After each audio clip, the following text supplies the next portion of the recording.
de la Corte Interamericana de Derechos Humanos, donde la Comisión Interamericana de Derechos Humanos demanda al Estado de México por su supuesta responsabilidad internacional, lo que nos remite a hechos ocurridos el 6 de noviembre del 2001, donde se encuentran 8 cuerpos de mujeres asesinadas en una zona que fue denominada el campo algodonero. Ya existían hallazgos anteriores de grupos de mujeres asesinadas, pero este caso es muy especial. El caso del campo algodonero es muy especial por la negligencia y la indiferencia de las autoridades del Estado mexicano. En aquel entonces se sentenció y se condenó a 2 sujetos por el homicidio de estas 8 mujeres. Hay que enfatizarse en un aspecto muy importante, y es que las autoridades de este estado nunca hicieron las investigaciones adecuadas y no hicieron las pruebas de ADN respectivas para la identificación de estas 8 mujeres, sino que dieron por hecho que los datos otorgados por estos 2 sujetos correspondían a los nombres de las víctimas. Pero finalmente no existía una relación entre los 2 sujetos y los asesinatos, sino que obedecía a un discurso preparado. Incluso los 2 sujetos habían sido torturados, uno de ellos murió en la cárcel y el otro sí le concedieron la libertad. Más adelante, todo un cuerpo de antropólogos empieza a trabajar en el perfil de ADN de las víctimas, pues el gobierno pretendía entregar los cuerpos de las víctimas sin antes identificar a sus familiares. El Estado había otorgado una lista donde 5 de las 8 víctimas sí correspondían a los nombres de las chicas encontradas en el campo algodonero, pero 3 de ellas no. 3 cuerpos de las víctimas encontrados en el campo algodonero correspondían a los nombres de Esmeralda Herrera, de 14 años, Laura Berenice Ramos, de 17 años, y Claudia Ivette González, de 20 años. Las 3 jóvenes habían desaparecido en el 2001, 2 meses antes de los hallazgos de estos 8 cuerpos en el campo algodonero. En el año 2002, la madre de estas 3 víctimas realizan una petición ante la Comisión Interamericana de Derechos Humanos de forma individual. Ya en el 2005 reciben una notificación por parte de la comisión donde se les admitían estas peticiones y donde se les informaba que se convertía en un caso.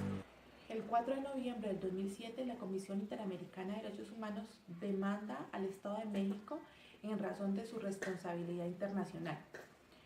por la desaparición y ulterior muerte de las mujeres que anteriormente ya habíamos mencionado, y se pidió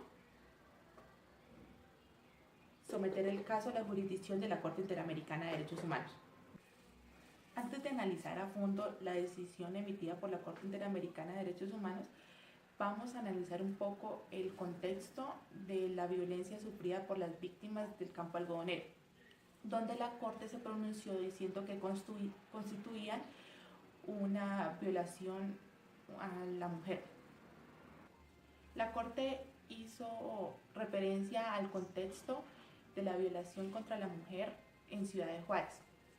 donde se señalan varias cifras en las que se puede determinar que entre los años 1993 y 2001 fueron asesinadas 264 mujeres y hasta el 2005 fueron asesinadas 379 mujeres. Más allá de las cifras en las que hace referencia la Corte, se enfocaba mucho en la violencia y la violencia sexual de la que eran víctimas las mujeres. Los crímenes violentos contra la mujer en este Estado de México han sido influenciados por una cultura de discriminación contra la mujer y de una cultura machista. Hasta el 2005 no se habían esclarecido en su mayoría los casos de asesinato contra mujeres, donde se evidencia la negligencia y la indiferencia contra estos casos de violencia contra la mujer, enviando así un mensaje a toda la sociedad de que la violencia contra la mujer es tolerada, lo que promueve la promulgación de estos hechos criminales contra la mujer, y lo que genera un sentimiento de desconfianza de la mujer contra el sistema de justicia en el Estado de México.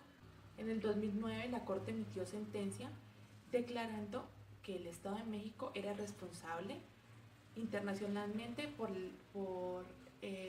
la desaparición y la ulterior muerte de estas 3 víctimas. Y lo declaró responsable en varios aspectos que vamos a ir analizando poco a poco. El Estado era culpable puesto que incumplió con su deber de investigar. Debido a todas las irregularidades que hubieron en los casos, en cuanto a la recolección de evidencias, en cuanto a la investigación e identificación de los cuerpos y, por otro lado, la fabricación de culpables. Por otro lado, el Estado violó el derecho a la niñez, puesto que en este caso, dos de las 3 víctimas eran niñas menores de edad, entre 14 y 17 años. El Estado también era responsable por las violaciones al derecho a la vida, integridad personal, libertad personal, en relación con la obligación de garantía y el deber de prevenir.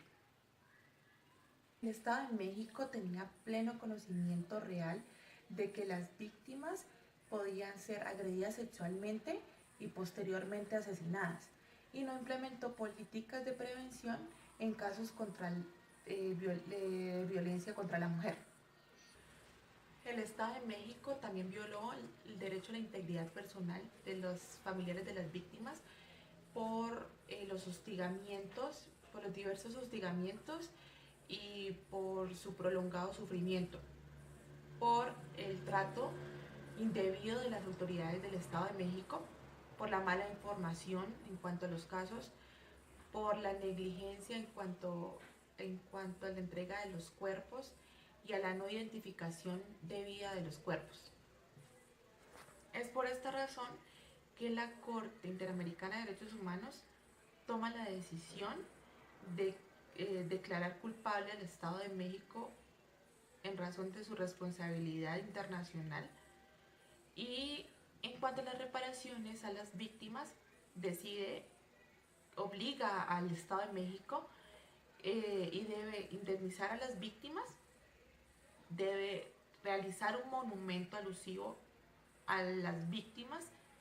debe implementar políticas públicas en cuanto a la prevención.